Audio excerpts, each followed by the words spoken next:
people were willing to spend their dollar and get something average, and it was okay, but it made them feel good to go out and, meet people. Now, for the same dollar, they want.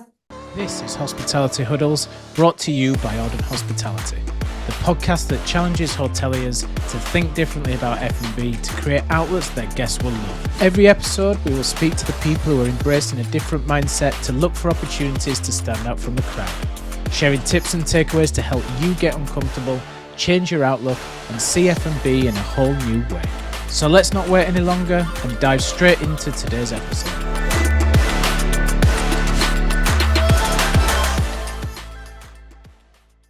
Hello everyone and welcome to the next episode of Hospitality Huddles, and today I'm really excited to have a great guest on the show talking all things food development, concept development, and how data can have a huge part to play in it. So Jodi, thank you very much for coming on the show today. Really pleased to be chatting. Thanks, Scott. Thrilled to be here. Can't wait to chat. For sure. So for those people who might not know who you are, do you want to just give a quick 60 seconds about you, your background, and then maybe tell us a little bit more about the food design agency? Absolutely. I'm Jodi Ann Palmer. I have owned the food design agency since 2007, where it started as a desire to take a cost center out of a QSR business and assist with a full range of services that could be provided from one service provider instead of holding a lot of staff in order to create the same service. So it began there. Some of you may know where I was working. It was Nando's, and with their full support, I started the business. We do a lot of product, recipe, menu development, all based on data mining, all based on consumer science and flavor science.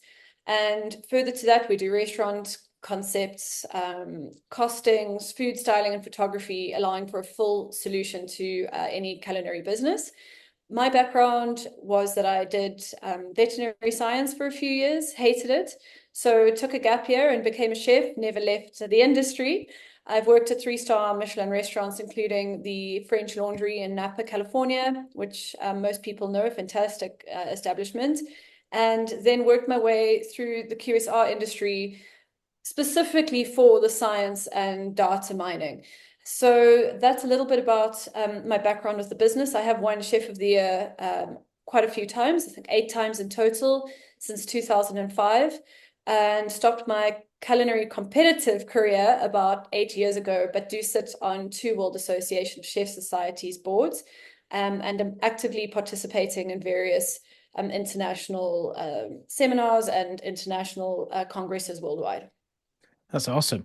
For those people who might not know the data mining side of it or the term data mining, do you want to just tell people a bit more about what that is and how it works with the people that you're having projects with? Absolutely. Turning the business from from where it was all about emotion. That's the only way I can really put it when I try and put it into words. Yep. From people developing menus or changing menu items based on what their personal feeling was about food or offerings or beverages, how to deal with clients and customers, and turning it around into what we call data mined, is where you take actual data instead of theoretical numbers. And how to put that into layman's terms is, if you're looking at a menu item, there's a hamburger on the menu. It costs $10 and it's a cheeseburger. Now, is that selling with a GP of 70% as per what your spreadsheet says? Or is it selling at a GP of 40% once you get into the kitchen and actually look at what's going on?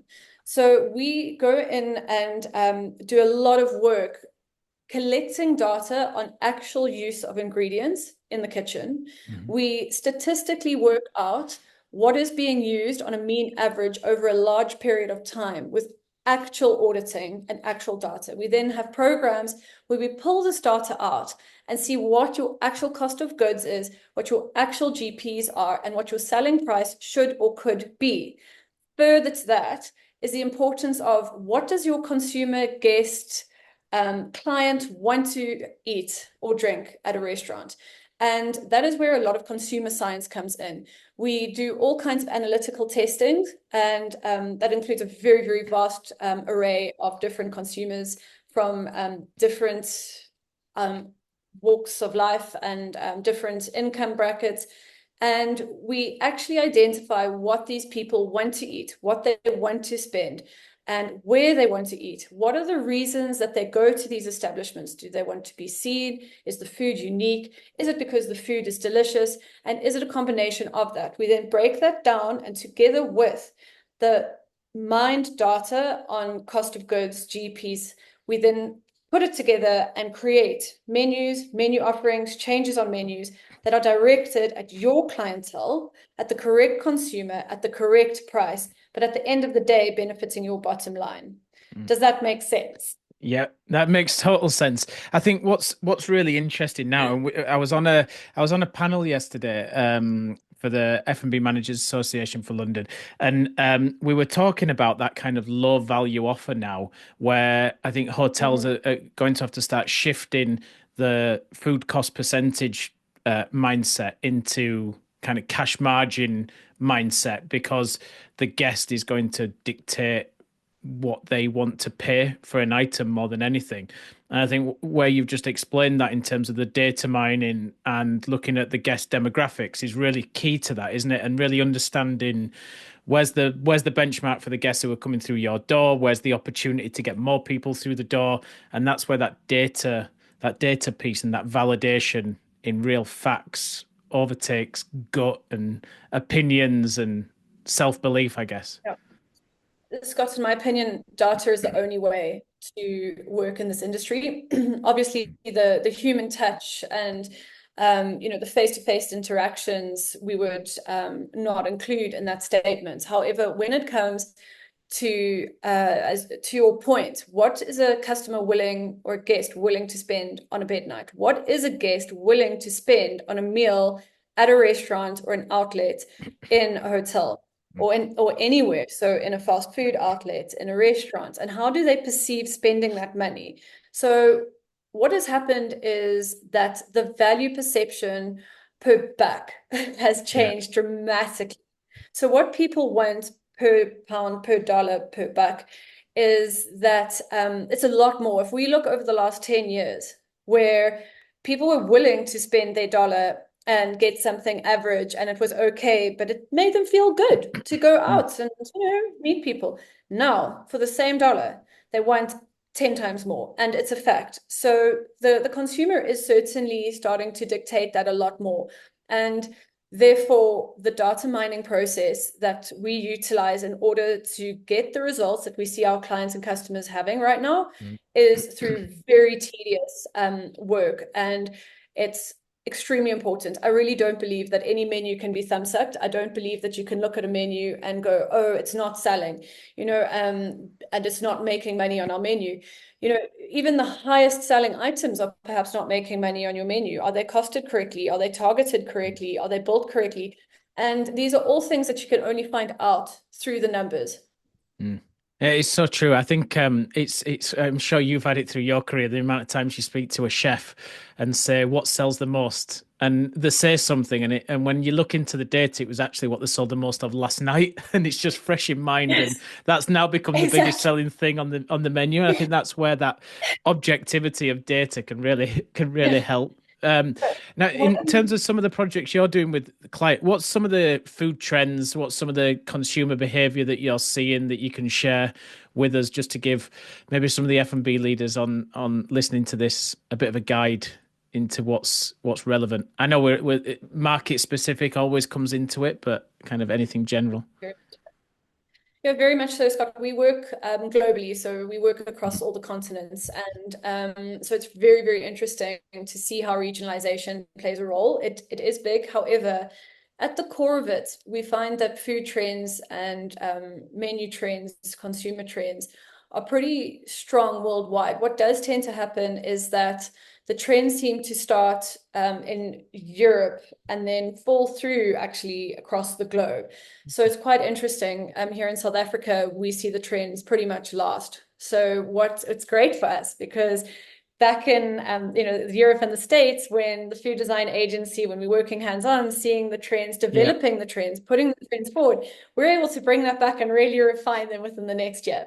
So that's really quite fun. But the trends that we are seeing, we seem to have tracked back to quite a lot of trends that we saw quite a while ago. And so comfort,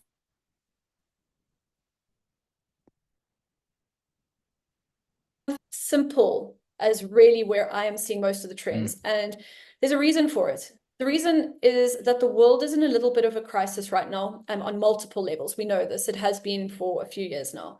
And what happens is people want comfort. They want to go back to what they know as being comfortable. So when they were a child, did they eat lasagna and it made them feel like they were at home because their grandmother was in front of them, and the smells and the textures, and it brings back all these memories. And it's very subconscious, by the way. All of these things are subconscious, but as we're working with consumers, we see this more and more. The items they are choosing are very, very much what they were familiar with as a child. So childhood memories. So this is a very big thing. Comfort eating was a big trend sort of in a generation before us, when there were these memories of war and and droughts, and now we're seeing exactly the same thing coming out of COVID. People are looking for comfort. So that's a very big one for me. That's actually the overruling trend. We've moved away from the trends of confusion. I call it confusion. It's the trend that was very well known as fusion, eating, fusion, dining, fusion, plating. I've always just called it confusion. I don't enjoy it. We have seen a big move away from that. I'm hoping it's because of the influence of people like myself who go in there and force other trends upon people. We are seeing a lot of very clear defined flavor profiles coming up in food. So a lot of international flavors on plates, but not in a fusion format, which is quite fun. Then in terms of plating, it's very loose, fun, playful, but still recognizable, going back to our first trend. So in my opinion, in terms of food, that's where we're seeing it. Yeah, that's really interesting. I was always taught, I had an old boss who always said, kind of, when in times of like recession, or where there's hardship, or where people are feeling insecure, they'll go back to what they feel comfortable with, which is like, that's why his argument was, that's why the British pub always has a resurgence in things like recessions, because people go back to what they know. And that's probably a classic trend coming out of, as you say, COVID, like the cash crisis and living crisis that we're having in so many different parts of the world. What's really interesting is what you were saying there about Europe being kind of like the hotbed of where things are coming out of, because you're definitely seeing kind of the Middle East, especially Dubai, starting to create some real nice homegrown stuff, and some of that's coming over to London now. There's obviously Manhattan and New York that's always been kind of sitting there. So it's really interesting that some of that European influence is coming out. I guess from what I'm seeing as well is it's countries like Denmark. There's some real cool stuff around, like Barcelona, things like that. Some of the Eastern European countries now are really producing some really cool restaurants, aren't they, as well? Oh, it's 100%. There's some absolutely phenomenal outlets. The one thing I can say, though, and I'm sure you would have seen this, you're very much in this line of work, is that very high in fine dining establishments were on trend a couple of years ago, and we've found that our consumer is going down one or two tiers now and looking for things that aren't so fiddled with. We call it movement. There's not so much movement in the food. So people haven't touched too much. The ingredients are not overworked. People want to see what an ingredient is on a plate. So if a carrot is on a plate, it's a carrot. It's not a frog's leg that might taste like a carrot. People really want real food, wholesome food. And that certainly is why the European countries are pretty strong on food trend. Certainly in the Middle East, there's some incredible food trends coming out, Scott. I mean, there's some amazing concepts, but they're very short-lived concepts. So they're bright and bold, and they blow up, and it creates a lot of excitement, which is brilliant for our industry. Absolutely phenomenal. And we do see some of that running out, but they're not long-lasting trends. There's nothing that stands out to me, that's been a long-lasting trend that can filter down, over a period of time and create something unique. Yet, I mean, it could be coming, but certainly right now, Europe is the hotspot for food trend. Yeah, that's really interesting. And when we were on the panel yesterday, we talked a lot with people about how, I guess, the lucky thing about what we do for a living is we get to travel and we get to see. And part of what you have to do when you go to places is understand what's in the area and the community and that type of thing. And we were kind of saying that's what we think is probably one of the number one things F&B leaders, chefs should be doing is getting out of the comfort zone, even whether that's on the company, whether that's them, and really seeing places, because I think it's one of the things that really helps us be as creative as we possibly can. How much value do you and your team put on that, doing what you're doing as well? It's invaluable, absolutely invaluable. Personally, I spend 7 or 8 months of the year at least traveling, and I have a promise to myself where possible, to spend additional days in a region to expose myself to local culture, local cuisine, local people, because all of this information is gold. You save it. You then are able to utilize it in various kinds of ways. You grow as a person. You respect other people more. You delve into amazing ideas, and it gives you a lot more respect, for different cultures and cuisines. And you're able to then, as I said, like plug and play that into a lot of work that you do. And unless you do that, you would be very single-minded. You don't have a broad spectrum of understanding, and that's so important with today's clientele. Our clients are travelers. They further to that, they travel on the internet. So if someone's never even left their desk, the reality is that they're traveling all over Instagram and TikTok and YouTube, and they believe that they are professional experts in things that they've never experienced. So from our perspective, I think that there is nothing that can replace it. Absolutely nothing. So, as I said, I do it a lot. I'm in a position where I can, with work, I'm very privileged because our jobs allow us this opportunity. But even with my younger members of staff, I take them to as many places as I can, and I allow them to have the exposure as well. Absolutely invaluable.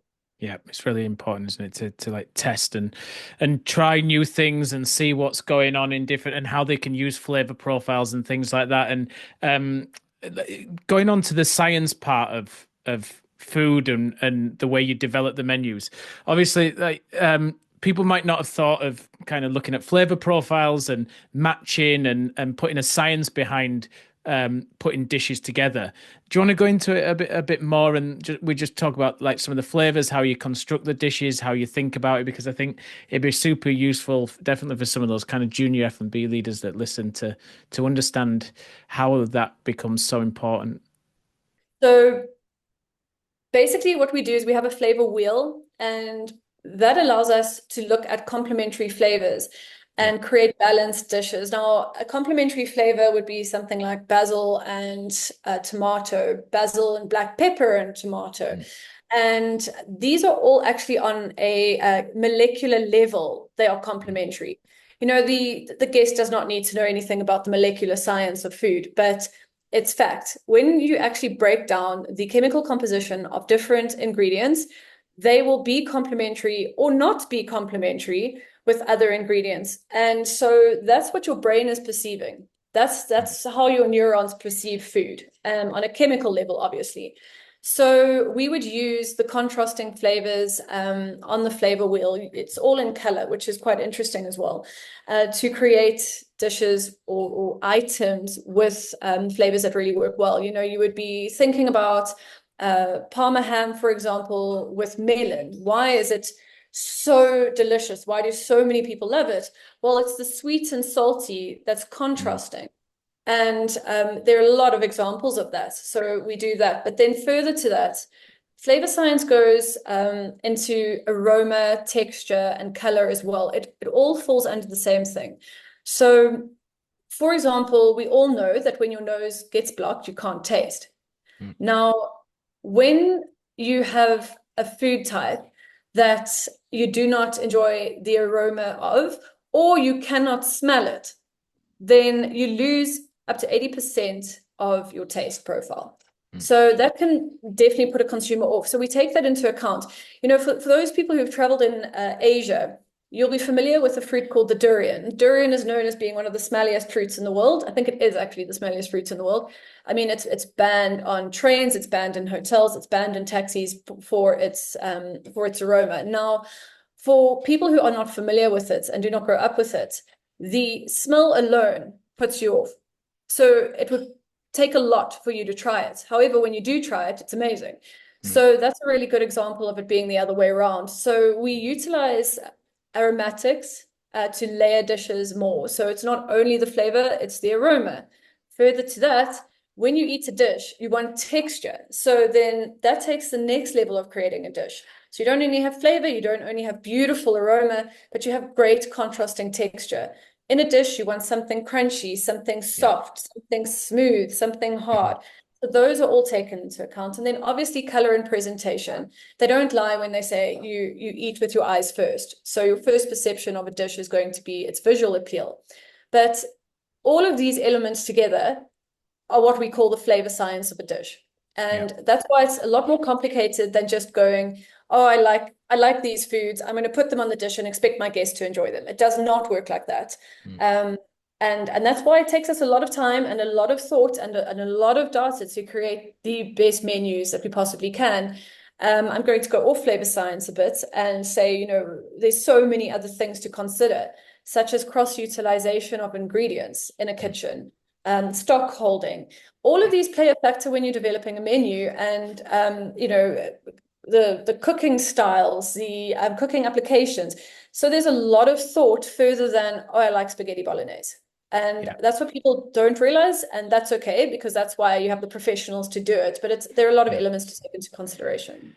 And in terms of, as I listen to that, there's all the plays on the senses that are coming into the mix in the dish, and kind of playing on different emotions within your mind. If I'm an F&B director, my exec chef or my chef brings a dish for me to try, should I be kind of almost ticking off all of those senses in terms of how they all work together in a dish to kind of sit there and go, yes, that's the one? Because I've sat in my office before. I've always had, it's over there somewhere, the Flavour Thesaurus. I think it's very similar to the flavour we like. That's what we use. Yes, exactly. Okay. So I'm with the pros, but I've always had that close to me in my office, because it's always one of those that when you start getting kind of dishes that don't feel quite right, it's something that you can kind of, again, back to fact, you can use it as a bit of a reference point to do it. But is it as simple as just kind of going, okay, the taste is good, everything seems to work together? You always get this thing, don't you, about when people challenge seasoning and stuff like that, but what's the smell, how does that work? Like, is it a checklist? Is it as simple as that, or is it much more technical? Well, no, I don't think it's much more technical, Scott, because at the end of the day, what is it about food and beverage? You like it or you don't like it, and it's very personal. In my opinion, when testing a dish, and what we try and do when we do new menus, is get panels in to taste, because what you like and what I like are most likely two completely different things. So what we want to achieve is having a panel of different people there from, not all in F&B. You want like a direct reflection of whom the consumer is going to be. And you let them taste it. This is the reason we do soft launches, right? And however, at the sign-off stage, this is important. So number one, do you like it or don't you like it? Okay. Yes, I do, and no, I don't. Okay, great. But why? Why do you like it and why don't you like it? Then you get a broad answer. After which, yes, I do think there should be a checklist. We use a checklist. We go, right, what does it look like? And is it working together? And is there texture? Is there height? What are the flavor profiles? Do they work together? Crunch, this and that. And you actually then get an accurate result. Do you like it or don't you like it? Do you like it because it hasn't got enough salt? Do you not like it because it's not to your flavor profile because you didn't grow up eating it? So all of these are factors to take into account. So it's a little bit of a balancing game between the two. But yes, at some point I do believe that there is a 5-point checklist. Yeah, no, I agree with you. I think it's back to those bits where probably everyone can resonate with. There's no crunch in this dish. Everything's really soft, so we need to find. It's why you find maybe a lot of broccolini in pastas sometimes and things like that, just to add that like texture difference, isn't it? And 100%. that type of conversation. And it's funny you should say about the panels because I worked in an investment group before I started Auden, and we we had a new sales and marketing director start with us, and she was from outside of the industry. And we've been around tastings for years. I guess we probably know how to taste dishes objectively and what to look for and what doesn't, technique and things like that. We had the sales and marketing director who came in and essentially went with personal opinion. I either back to what you were saying. I either like it or I don't. I don't like this dish. Well, why? Well, I just don't get it. I just Just don't like don't. it. And you know, actually, at the start, I used to get so frustrated because you'd be there and you'd just be in tastings and you'd just have this like really objective personal opinion about the dish. And then after a while, it actually became our best asset because she almost spoke for the guest in every That's what you need. single panel that we had because she Exactly. was out on a weekend. She was at brunches in Dubai. She was doing, but she was probably the most objective because she wasn't technical. She wasn't overthinking things. She wasn't challenging like from an F&B perspective. She was coming at it from a Yes. consumer. And I think what Yes. you've just said there just reminded me of that story because it's just so relevant to what you were saying there about having people on not necessarily in F&B. It's also a fine balance, in my opinion. It's very important to have the feedback. You need it. You need a dish on your menu that's going to Yeah. sell, that's going to be consistent, that makes a profit, keeps your bottom line nice and green. But at the same time, you have to have respect for the fact that whomever is cooking it also has their own flair and Correct. they're an artist, right? Yep. So it's I'm a chef by trade. I'm a product developer and an innovator and a menu developer. That's amazing. I can have my take on food, and we take it to a panel, and I'm really believe in a dish. Yeah. And so it's also difficult because you want to only think that it's going to be the best dish you've ever put Yeah. out. And if there's a chef who's also even producing my dish, they want the same thing. And, so sometimes there's a little bit of balance between, saying the right thing because you're going to hurt the chef's feelings as an artist and not, and that's not a good idea either. You Yeah. have to be kind, but don't, you have to be Yeah. honest. I find that panels are by far and away the best solution to that as Yeah, well. definitely. It's that object. Yeah, it's that kind of honest, direct with feedback that uh has purpose to it as well. It's not just the I don't Correct. like it from the sales and marketing director Yeah, versus whatever it might be. I'm going to ask you a question that I got asked yesterday, because we've looked at data and we've said the most objective way to look at what you're doing in a kitchen is to pull off the data. We've kind of talked about the concept development into the science and how you put the dishes together. I got asked the question yesterday, how important is social media when you're developing food and beverage? And my answer, I don't want to speak for you, but my answer to it was I think the way people are interacting with food and beverage now on social media is very different to maybe a few years ago, where it was like candy floss on top of desserts and neon signs and things like that. What's your opinion, and how much do you Yeah. think about social media when you're developing your recipes and dishes? Scott, social media. It's funny, I was putting a presentation together, a deck together today for a conference I'm presenting at in a couple of weeks' time. And the more I was putting the content down, the more this kept coming up in my mind. And I cannot explain to you how cognizant my team and I are of how we develop dishes these days for social media.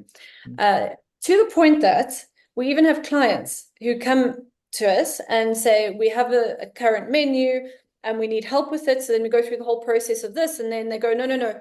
All we want is for it to be social media ready. They don't actually care about anything else.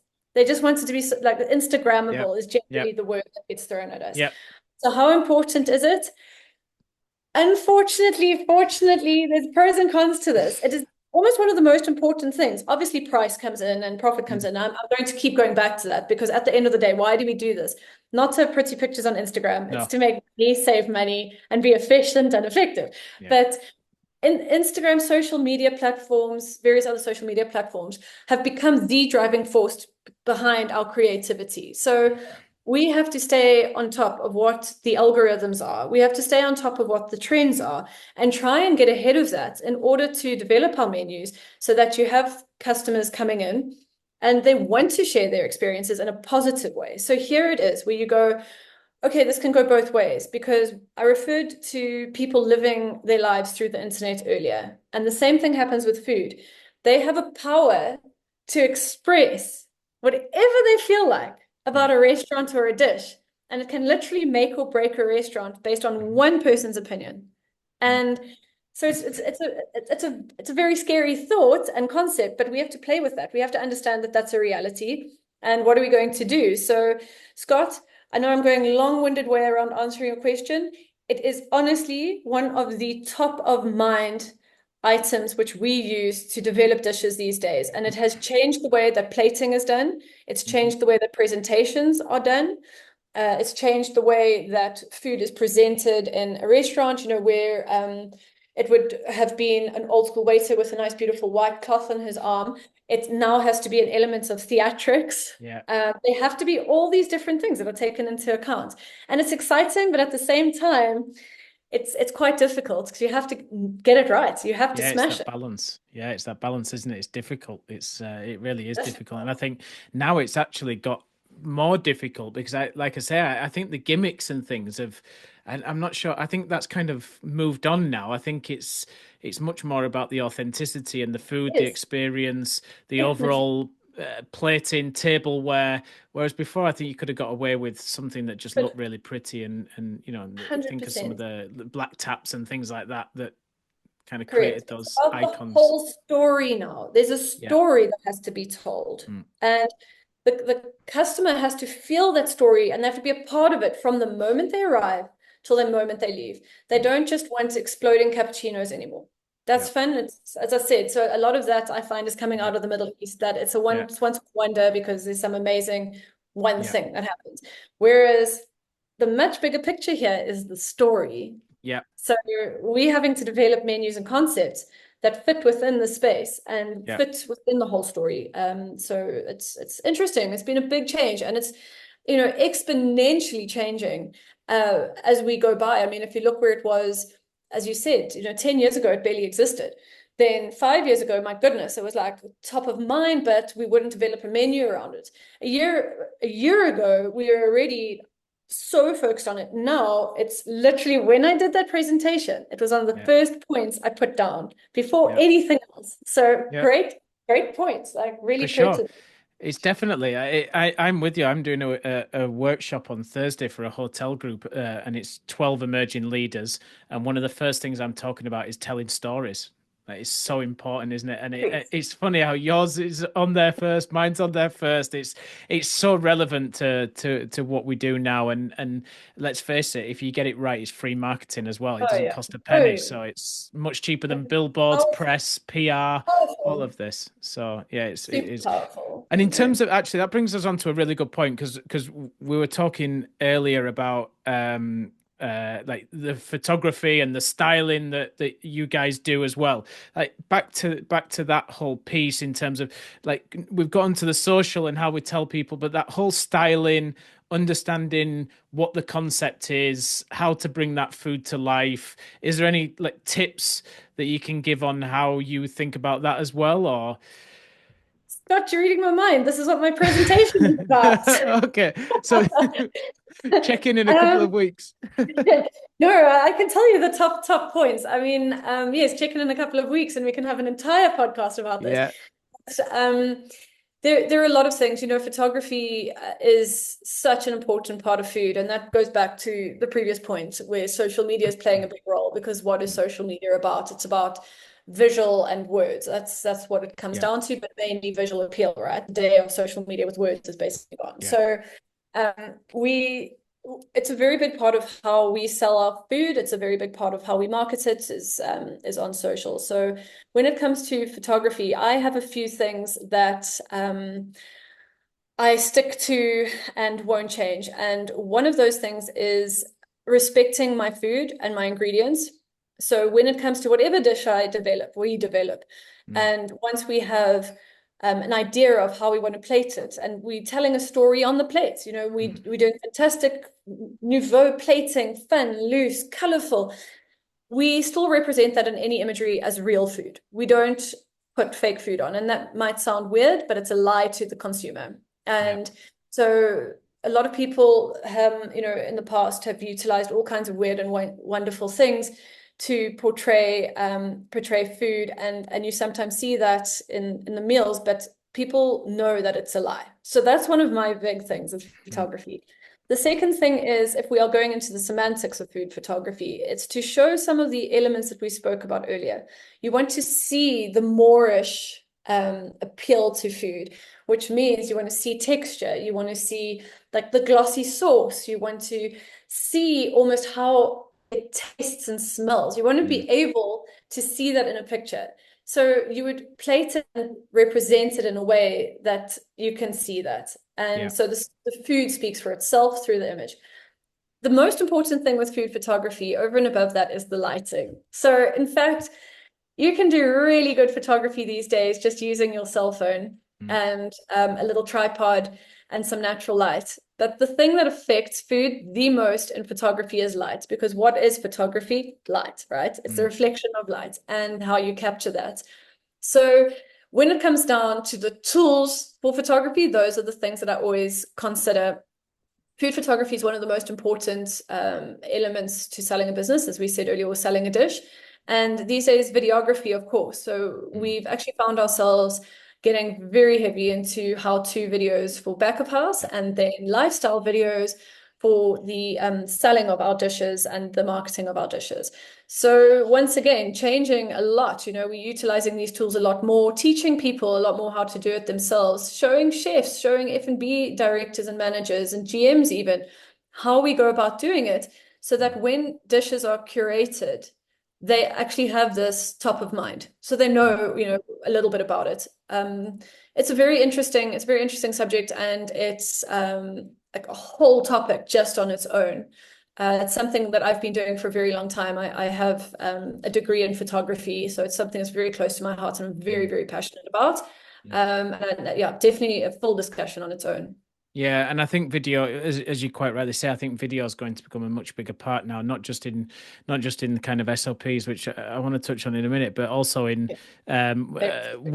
social media is becoming video first. Every platform now is actively doing it, and I think we've started doing a lot more video on what we're doing at Audum, because that's just where. To quote Gary Vee, that's where attention seems to be right now, and showing people. And I actually quite like it in a way, because I think, as you say, you can stage a photo, you can say what you want to say in text. It's very hard to stage authentic video, and keep doing it. So when you see someone doing a 4-minute show reel of what's great about their restaurant or food, it's pretty hard to try and like mimic that in a way. So I think video is slowly becoming the most authentic way of finding out what something truly is, isn't it? Now, I know from work we've worked on together that the process and the SLP and the consistency side is a big part of kind of the final closing the circle of everything that you do to do with food. How important is process, SOPs? We've just talked on the how-to videos, which we've actually just done some with a client as well, 80 videos for a cloud kitchen operation, because we haven't got the same skill set necessarily broadly as we used to have. So I guess this thing's becoming much more important 100%. as well. No, it's hugely important. The reason that the food design agency works with the phenomenal clients that we work with, Scot, is because of my absolute A-type persistence on putting systems in place. So that's not just in the sense of what we have discussed the whole way through. It's all great to develop recipes and come up with amazing concepts. And, my team and I, we can present this incredible menu and it looks beautiful. And then where to from there? Some people will just throw the recipe file across the table and say, there you go, good luck. Now, that's not how to create success. Creating success is putting systems in place. And in a restaurant, that includes very strict standard operating procedures. We have a system that we use, that we created ourselves, and it means that there is no missing anything. Scot, you could come having no experience whatsoever in manufacturing food, either on an industrial scale or in a restaurant or anywhere that we put one of these procedures in place. And you could pick it up and you would be able to execute that dish exactly like the individual who's been taught to do it can do it. The reason we use standard operating procedures, which includes CCPs, includes equipment, station parameters, and a lot more information, is for this reason, so that it can be pulled and that there can be consistencies. Further to that, having a standard operating procedure in place allows for very accurate costing. So that goes back to the auditing. We utilize audited information in the standard operating procedures in order to input them into what we call a nested recipe system. It's our home-developed kitchen management system, recipe management and kitchen management systems. We've worked on this for many, many years and have coded a really great system that is very easy to use. But the accurate information, and that information feeds backwards and forwards between the documentation. So it's more than important. It's important from the back of house and front of house and finance point of view. And it creates very strict boundaries. And as much as that takes away from the creation of the chef who's utilizing it, it ensures that your restaurant and establishment remains 100% aligned with what they're doing. So we also use videos. As you know, we also do how-to videos, and we use a lot of images. And then we pull out of these standard operating procedures a summarized SOP, so that it's just a point-by-point system, how to plate a dish, how to create a dish. So it really is paint by numbers. We really try and not leave any gaps whatsoever, as far as possible, essentially. So important. It's a non-starter, actually. Don't open your doors unless you're willing to put very strict protocols in place and systems in place, in my opinion. No, I agree with you. I think it's always one of these, isn't it? When you hand the baby over, when you go back in 3-6 months' time. We had a conversation today about the We Are Eden in Amsterdam that we worked on together with Hilton. That I was in there just before Christmas, and the food was exactly like the tasting that we did in, I think it was start of October, and that's the testament, isn't it, to a great concept that is still delivering the right quality, the same quality, 3, 4, 5 months on, 1 year on, 2 years on. And I think someone asked me yesterday what was the best project I did, and it was a bakery brand called Chestnut Bakery. And he said, well, why? And I said, because it still looks today like the venue that we opened in 2021. And 100%, that's shows the testament, doesn't it? Yeah, it really does. And I mean, that's why we do our jobs. We want our clients to be successful at the end of the day, and see consistency rolling through year after year, and the results getting better and better is what we strive for, and what keeps us going, right? So sure. I agree. I mean, the consistency is really the gold medal, and why we do this, for sure. Brilliant. Well, thank you very much. That's been some amazing knowledge. I think any chefs listening to this, any F&B guys listening to this have picked up some amazing stuff. So we'll put everything in the show notes that links back to you as well. We'll put the Flavour Thesaurus in there. That'd be super helpful for people. But if anyone wants to get in touch and talk more, or maybe see what the food design agency does and maybe work with you, how's the best place for them to find you?